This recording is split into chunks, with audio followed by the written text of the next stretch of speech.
Hello and welcome to Daily Reflection with Aneel Aranha. Today is the 4th of August 2019. We're going to reflect on Luke 12:13 to 21.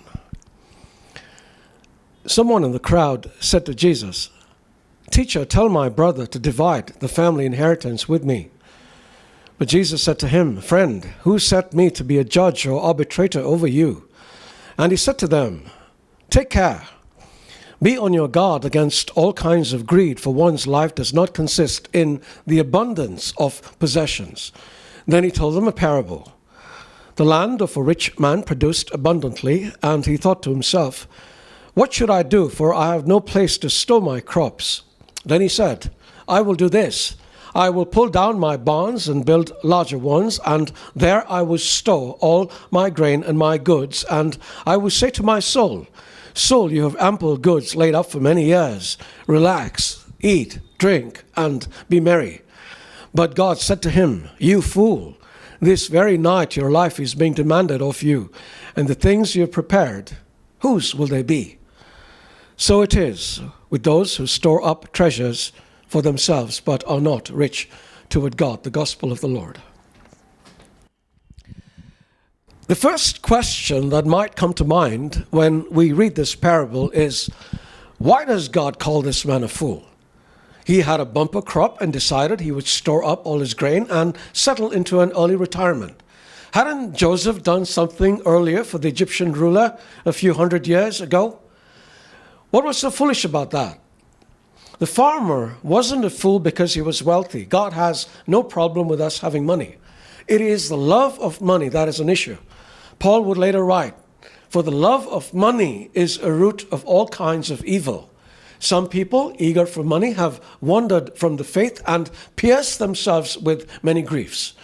The man was a fool because his love for money had blinded him to many things that were more important. The farmer wasn't a fool because he wanted to save for the future. That is being far-sighted. But he was a fool because he wasn't far-sighted enough. He couldn't see beyond his immediate life to the one that came after. That life was for all eternity. He took precautions to ensure his security for this lifetime, which he really had no control over, but did not try to do anything to ensure his security for eternity. And the farmer also wasn't a fool because he wanted to relax, eat, drink, and make merry. God really doesn't have an issue with that. Jesus was a pretty social fellow when he walked upon this earth, and I believe that he would like us to live a reasonably comfortable life as well. The farmer was a fool because he didn't seem to have any concern or care for God or for others. There appeared to be no sense of gratitude towards God who had blessed him with this huge crop, or any concern for any of the people who helped him to harvest it.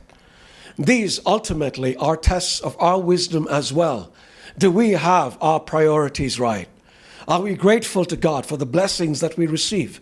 Do we understand that we are stewards of these blessings, time, talent, treasure?